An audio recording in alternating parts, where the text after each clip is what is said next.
15 or so minutes telling you about an encounter that I had with Jesus that changed everything. Okay? Now I have never publicly got up and said this, what I'm about to say to you. And I say this to you, and I also say this, that at the end of this encounter that I had with Jesus, Jesus gave me a gift, and he said, I'm going to give you the ability to impart it when you tell this story.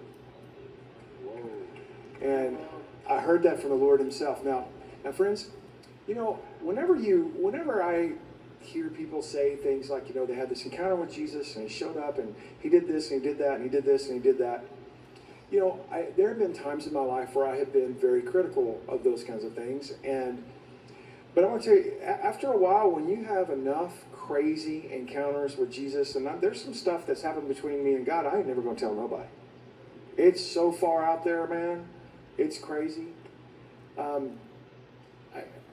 had the Lord tell me one time, go down to Padre Island, go get in the ocean, and I'll meet you there. I said, okay. So I went down to the island of the Father, Padre Island.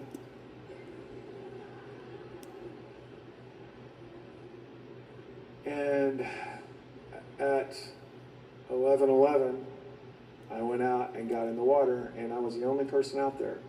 There's nobody else out there at 11:11. I didn't want to touch the water until 11:11. Now you're like, dadgummit, Troy, that's just so stupid. That's just ridiculous. I just want to tell you that there's a life that you can live that is just so intimate with Jesus. And listen, there's a lot of things that I don't have, and there's a lot of things that I don't do right, and I've messed up so many times. But I want to tell you, man, I love Jesus, and I love to love Jesus. And you have to learn to love Jesus. It's one thing to say, man, I love God, but it's another thing to do. I love it that I love God. And I want to love him more today than I loved him yesterday. And I want to be more responsible today and more responsive to him today than I was yesterday. Anyway, to make a very long story short with this, I walked out to where the water was like maybe knee deep, and it was pitch black. And I'm in the ocean, and it's just pitch dark. And so I just sat down and kind of put my arms behind me, and I'm just sitting there. And way down the beach, I can see this guy walking towards me. And I'm praying. I'm like, Lord, I really felt like that you asked me to come here, and this is my privilege, and there's a billion stars, and it's beautiful, and I'm out in the ocean all by myself at 11 o'clock at night. It's just crazy cool, and I love it. And I'm like, Lord, I want to pray for my bride, and God, I want to pray for God for my kids, and Lord, I want to present some things to you that I'm concerned about, and I just want to spend time with you. But I can see this guy walking way down. I mean, he's like more than a mile away, and I see him, and every so often he comes into the light that's on the beach, and then he's in the darkness, and then he's closer. Do you know what I mean? You know how there's kind of a circle of light, around those lights? And I see him, and I think, well, he can't see me, He's got like a hoodie, and he's walking down the beach. And so I get real quiet, and I'm not going to pray anymore. I want him to get past me, And I'm just like this. I'm just sitting down. And I had looked, I can't see him anymore. So I'll keep waiting to see him, Now I should see him go down there, right? And I wait and wait and wait. I'm just like, yes, Jesus. And I went, where did that guy go? And I turn around, and he's standing directly behind me. I'm talking about standing directly behind me. Oh, yeah. I'm ready. I'm about to swim to Cuba. I didn't have a pistol on me. And I'm just like, and I went, hey! And he said, hello. And he goes, what are you doing out here? I said, I'm seeking the Lord. And he doesn't say anything. And I said, did you hear what I said? And he said, yes. And I'm like, can I help you, dude? Because he's like, 40 feet back, directly behind me. And he's just freaking me out. And I'm like, okay, man, well, I'm going to keep praying.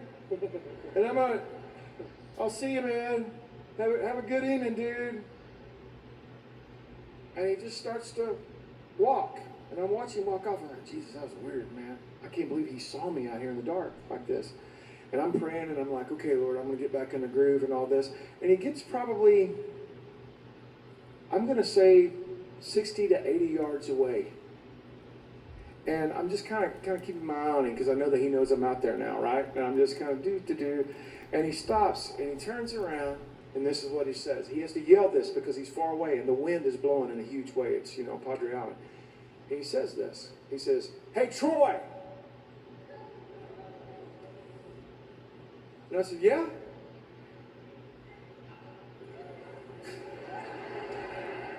Whoa. Woo. He said, "It's cool that you seek me like this."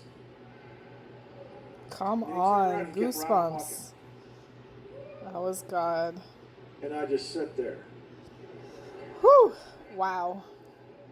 No, Do you guys have goosebumps like me?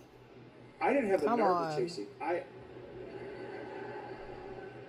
I was just, Wow.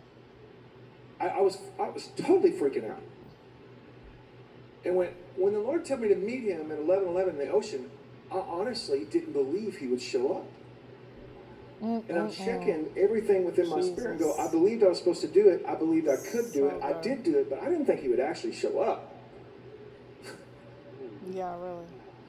And I thought, it's just my responsibility to seek him. I don't think he's actually going to show up in physical form. He's not going to do that. Why would he do that? Because he asked me to meet him there. Yes. And he showed up. Wow. And I can remember, guys, I got out of that, and that was a game changer. I bet. That was a big, big, big game changer for me. That changed things for me. And then I went and preached at Gene's church, and they got crazy. Now,